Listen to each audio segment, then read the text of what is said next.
Let's jump to this story we got here from the Daily Mail.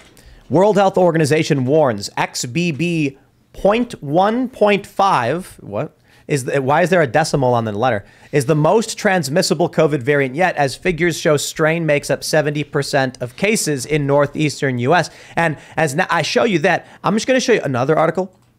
Recession predicted in 2023 for U.S. economy by economists at the major banks. So I wonder what their plan is for this year. I'm bullish now. Well, I love, you see that meme I posted where it's like 2021, 2022, 2023, and then you add it up at 6, cross out the zeros and 6. I believe it. The devil walks among us. You're a religious man. I am. Tell me about it. So do you guys think the economy is gonna collapse? Do you think they're gonna lock things down with this XBB15 variant, or is this just more hype for urban liberal types?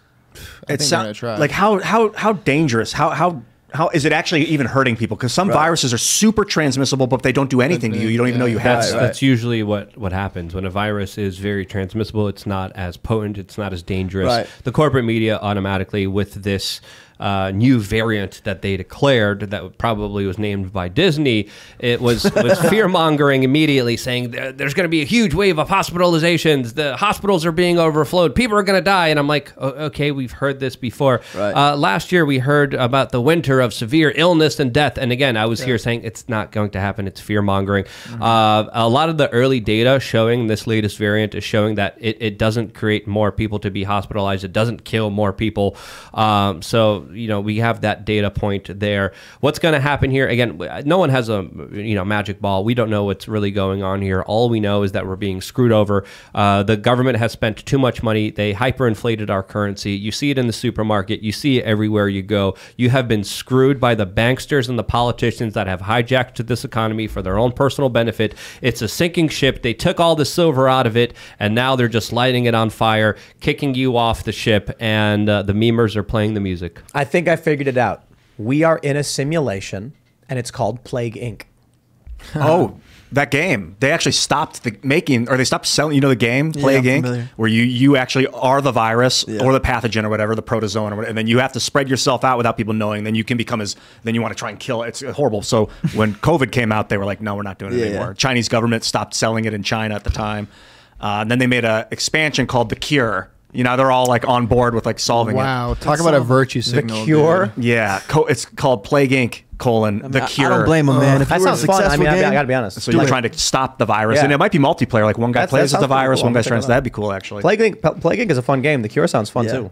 What do you think that we are in a simulation, Rez? I think it's not impossible. I told you earlier, whoever just joined, I think that an alternate timeline is not out of the question. I think that, or it's just some crazy, regardless what your religion is or not, like it could be some Moshiach Messiah times. I don't know what's going on. It's either something we've never seen, or we're just at the end of something we've seen before. You think that's real, like the end times Messiah? So I'm not a Christian, so I don't believe in revelations really, but I believe in something very similar as far as like, yes, like some sort of Messiah. Christians believe it's a return of Jesus. Jews believe it's someone that's never existed, and it's essentially the same thing. And it's just like messianic times where you can give birth in a day, and animals don't eat each other, and we don't fight. It's like this beautiful, it's peace, right? Peace on earth, heaven on earth. So it's either that's possible or something that we've already done forever, that we've seen, like civilizations die and rise up again, and empire. Like either that's what we're in store for, or something we've never seen before. There's no in between, in my opinion. The weird thing to me is that simulation theory is becoming so popular,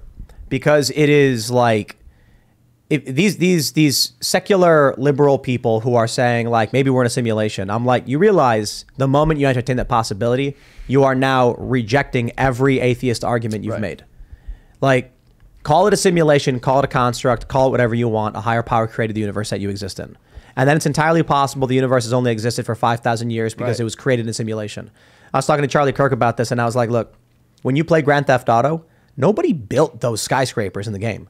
Your little dudes running through Liberty City or whatever. There's buildings everywhere. We know those buildings were programmed by a creator and not actually constructed. Dude, you got to take, well, I'm not saying you got to take mushrooms, but if you take mushrooms, that becomes way more apparent or obvious. Like you really see that this stuff. So you're saying that the Earth is only 5,000 years old and the fossils were put in the ground as a test of our faith? No, but you see the set pieces around you. You realize like this was here. This is not. I don't know. It doesn't actually. I should take that back. It didn't make me think that we're in a simulation necessarily, but it really distinctified the non-organic or the non-living things. Have you ever taken psychedelics or mushrooms or anything like that? Not.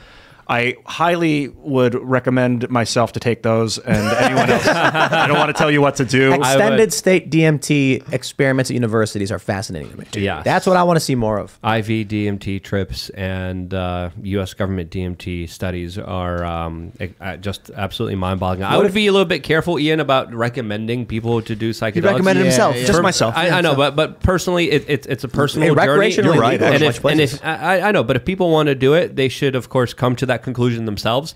And yeah, it's not like going sled riding. It's a big spiritual kind of experience that again, people need to decide and determine if it's right for them, because for some people it could actually hurt them. Yeah.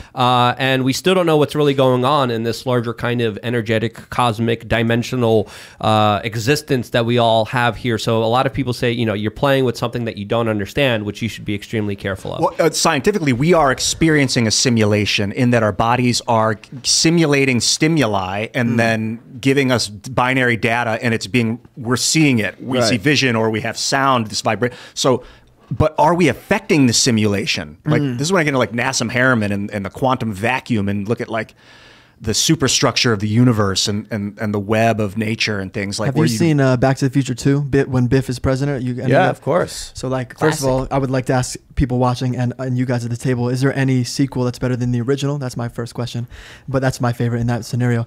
But that's what I feel like we're living in, is where like someone found the almanac and Biff is the president, whether that's Trump or Biden. It's like we are living through Back to the Future 2 right now. Not 1, not 3, which was the Western bullshit. It was like number 2 is what we're living right now, where it's like gambling's legal. Biff is the president. It doesn't matter. And that's a good point, because we have that. Remember that book, Baron Trump? You know that book from the 1800s or whatever that I still don't believe is real. I'm not familiar with this. There's you want to look it up? Said Baron Trump is a time traveler. No. They're called the Baron Trump novels. Yeah, the Baron Trump novels, reportedly written in 1889 and 1893 by Ingersoll Lockwood. I've not heard of this. And they were obscure until 2017, when they received media attention for perceived similarities between their protagonist and U.S. President Donald Trump. One of the stories is about a person named Baron Trump who becomes president, whose base of operations is on Fifth Avenue, and a bunch of socialists and anarchists come up from the Lower East Side of Manhattan rioting, and like apparently that's in it. I think someone brought the book here and we were looking through it. I'm like, this has got to be a hoax, but people are saying no. What happened is Steve Bannon is Baron Trump from the future. You guys have heard that conspiracy theory, right? That makes sense. That makes sense. I can see it. I've not heard this one, but so he came back to warn us about the Federal Reserve. You're teaching me a lot. I love it. Yeah, Steve Bannon. Well, Donald Trump's uncle does have a connection with Tesla, Nikola Tesla. And anything could be possible. Yeah, he was involved in the FBI going and raiding Tesla's lab and getting all this like so vibrational. You're saying he was Tesla. The first one. Yeah. Trump's uncle was the first one to be in Tesla's room after he passed. They went in, took all Tesla's stuff, then all of a sudden the UFO crashes in Roswell like 15 years later or something, or 20 years later, and they're like, it was a hot air balloon, guys. Don't worry about it. We don't have drones. So Tesla invented time travel, you're saying? And Trump was the first one. He discovered, we'll say, radio for sure. And the vibrational technology, maybe they used in Atlantis too. No, that's what Randall Carlson seems to think, or at least he's hinting at.